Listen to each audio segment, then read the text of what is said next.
Hear the word of the Lord. Psalm 78, a maskil of Asaph. Give ear, O my people, to my instruction. Incline your ears to the words of my mouth. I will open my mouth in a parable. I will pour forth dark sayings of old, which we have heard and known, and our fathers have recounted to us.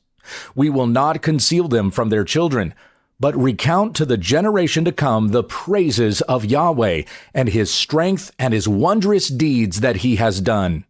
For he established a testimony in Jacob, and set a law in Israel, which he commanded our fathers, that they should teach them to their children, that the generation to come might know, even the children yet to be born, that they may arise and recount them to their children, that they should set their confidence in God, and not forget the deeds of God, but observe his commandments, and not be like their fathers, a stubborn and rebellious generation, a generation that did not prepare its heart, and whose spirit was not faithful to God.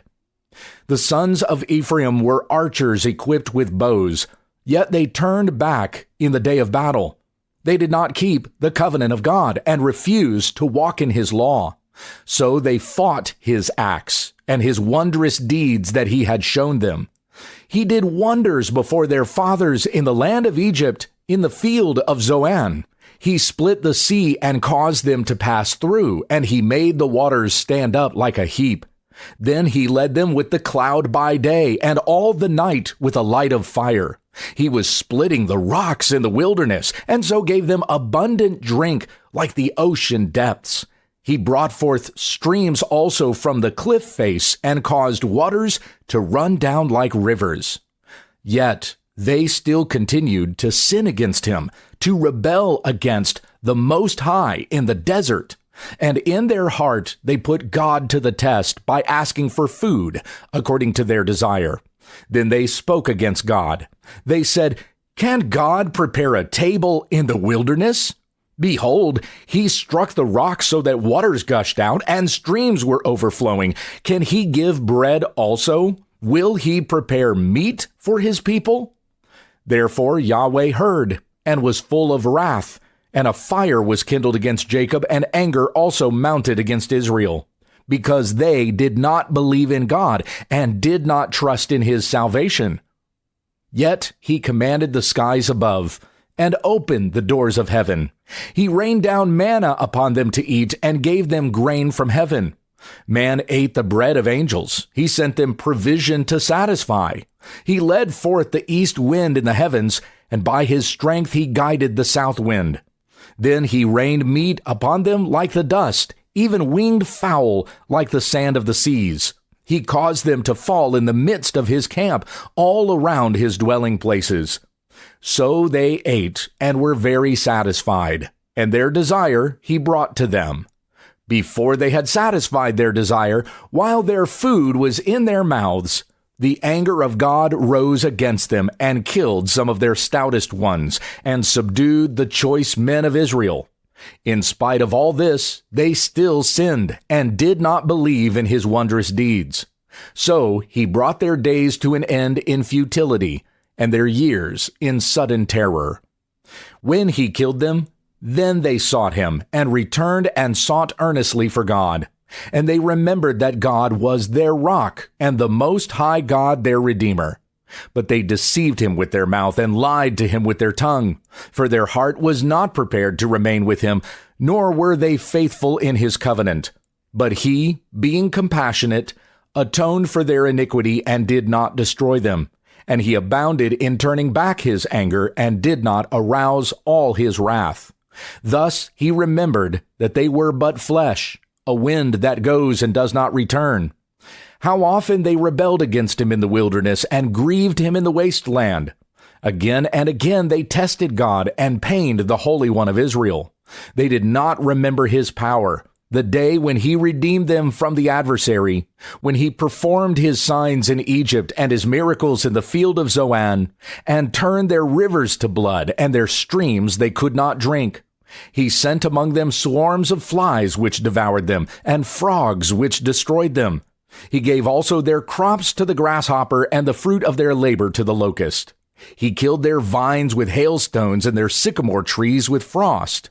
He gave over their cattle also to the hailstones, and their herds to bolts of lightning. He sent upon them his burning anger, fury, and indignation and distress, a band of destroying angels. He leveled a path for his anger. He did not hold back their soul from death, but gave over their life to the plague. So he struck all the firstborn in Egypt, the first of their vigor in the tents of Ham. But he led forth his own people like sheep, and guided them in the wilderness like a flock.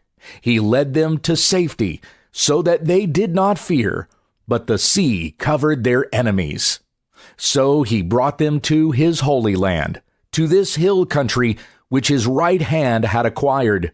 He also drove out the nations before them, and apportioned them for an inheritance by measurement, and made the tribes of Israel dwell in their tents.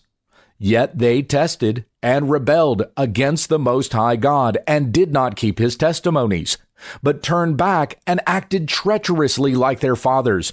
They turned aside like a treacherous bow. For they provoked him with their high places, and aroused his jealousy with their graven images.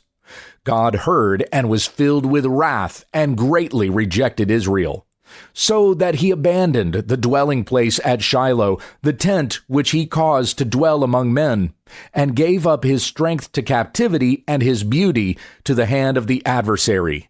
He also gave over his people to the sword, and was filled with wrath at his inheritance. Fire devoured his choice men, and his virgins had no wedding songs.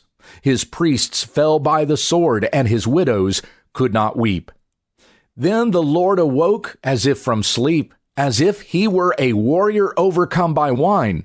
He struck his adversaries backward. He put on them an everlasting reproach.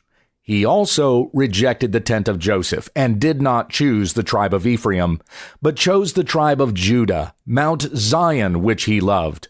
And he built his sanctuary like the heights, like the earth which he has founded forever.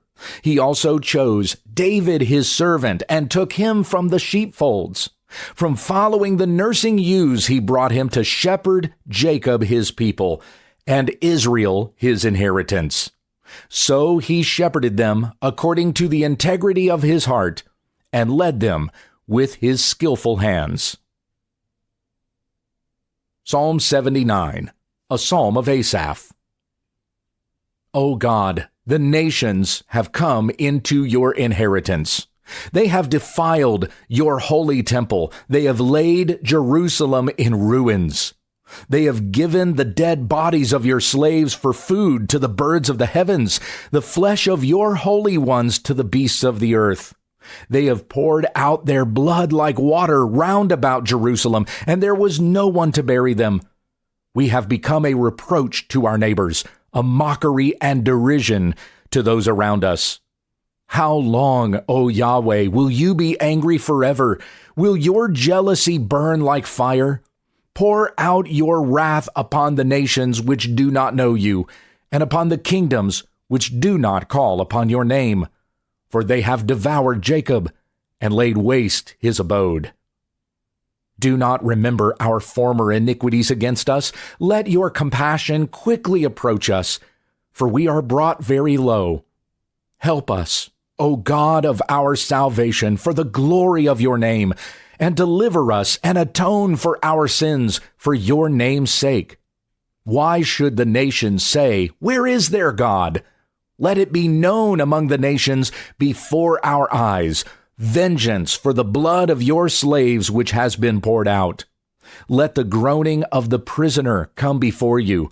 According to the greatness of your power, preserve those who are doomed to die, and return to our neighbors sevenfold into their bosom the reproach with which they have reproached you, O Lord.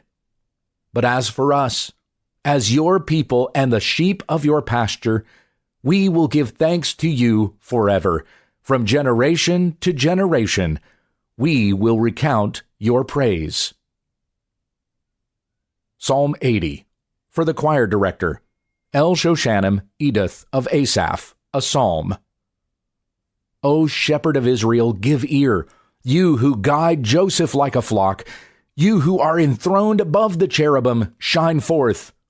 Before Ephraim and Benjamin and Manasseh, stir up your might and come to save us.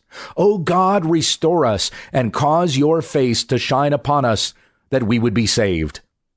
O Yahweh, God of hosts, how long will you smolder against the prayer of your people? You have fed them with the bread of tears, and you have made them to drink tears in large measure. You set us as an object of strife to our neighbors, and our enemies mock us among themselves.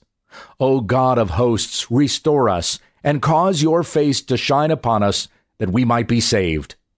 You removed a vine from Egypt. You drove out the nations, and then you planted it. You cleared the ground before it, and it took deep root and filled the land. The mountains were covered with its shadow, and the cedars of God with its boughs. It sent out its branches to the sea and its shoots to the river. Why have you broken down its hedges, so that all who pass that way pick its fruit? A boar from the forest devours it, and whatever moves in the field feeds on it. O God of hosts, return now, we beseech you. Look down from heaven and see, and visit this vine, even the sapling which your right hand has planted, and on the son whom you have strengthened for yourself. It is burned with fire, it is cut down, they perish at the rebuke of your face. Let your hand be upon the man of your right hand, upon the Son of Man whom you made strong for yourself. Then we shall not turn back from you. Revive us, and we will call upon your name. O Yahweh, God of hosts, restore us. Cause your face to shine upon us, that we might be saved.